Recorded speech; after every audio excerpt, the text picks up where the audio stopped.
What's going on, TEI family? Hey, today I figured I'd check in with you guys. Somebody was telling me that this Barbie movie was coming out, and I thought, hey, this is a good opportunity to come in my role as an intellectual property attorney. You see the shirt intellectual property and talk about some of the forms of intellectual property that Barbie or the parent company who owns Barbie, Mattel, has for this Barbie intellectual property. Uh, this is interesting because most times when people have intellectual property, which can consist of a patent, which can consist of a trademark, and which can consist of a copyright, you also have trade secrets and other forms of intellectual property. But by far, the biggest three is going to be patents, trademarks, and copyrights. Typically, when people file for intellectual property of some sort, they're either going to have one or maybe two forms of intellectual property. So somebody may have a patent or a trademark or a copyright, and sometimes you may have people who own a patent and a trademark or a trademark and a copyright. But this intellectual property that's surrounding Barbie is interesting in that they actually have uh, patents, they have copyrights, and they have trademarks. So they have intellectual property that falls within each of these categories. Now we're going to first start off with the patent category, and in order to have a patent, it has to have some type of utility. It has to be usable in some way. You can't just take a photo and say, "Hey, I want to patent that photo." That's not a patent. That'll be either a copyright or a trademark. But to have a patent, it has to have some type of usefulness to it. It has to be able to be used. Now, you do have for all those people who are going to try to say, "Well, you can have a plant patent or a design patent," which you can. I don't deal with plant patents, but that is a thing. And then the design patent that protects the ornamental feature of something, or essentially the way it looks. But when you're talking about utility patents, which is the overwhelmingly majority of the patents are utility patents, they have to have some type of usefulness. Think of a chair. You can sit in it. Think of a pencil. You can write with it. Think of your iPhone. I'm actually recording this video on my iPhone. You can use your iPhone to record videos, to take pictures, to do all these other cool things that makes your life easier. And if you was to look up how many patents an iPhone has or Apple has on the iPhone, it would be hundreds, if not thousands. So again, we're talking about a patent. It has to have some type of utility to it. So we're going to actually look at uh, the first of many patents that Mattel has on the actual Barbie doll. Let's see here. Here we go. Here we go. And I want it like that, so I'm still on the screen. Okay, so yeah, this is the first.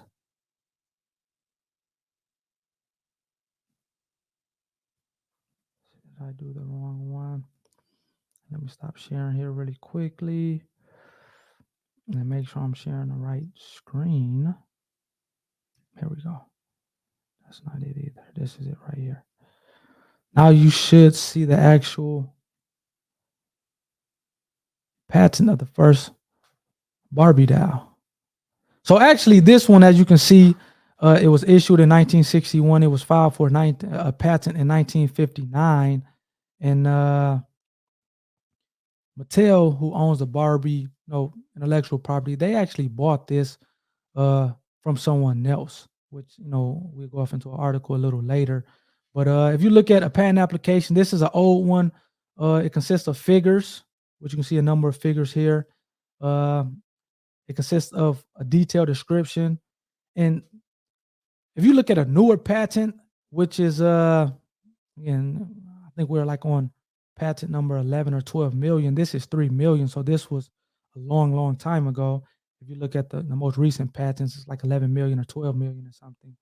But if you look at a more recent patent application, it's more structured and outlined. It's going to call out the your abstract section. It's going to call out your brief your figures, essentially your drawing section is going to call out your detailed description section, which describes the invention in detail. But these older patents and applications, they didn't have to do that. The most important part that I have to mention of a patent is the claims. What you see here, again, even the newer patent applications, it's kind of the claims are more structured. They're more uh, clear to understand, especially if you're talking about a layperson wouldn't understand for the most part, what a patent is doing or the claim section is doing. But if you talk to a patent attorney, which I am, in addition to being an intellectual property attorney, which I'm going to do here, I'm going to essentially tell what this patent is claiming or what's the scope of protection for this particular patent from the 1950s. So, again, the claim section, what I claim as new and desired to secure by letters of patent is this stuff right here, this big paragraph, which I'm going to break down here with regard to the figures. So let's go back up to the figures here.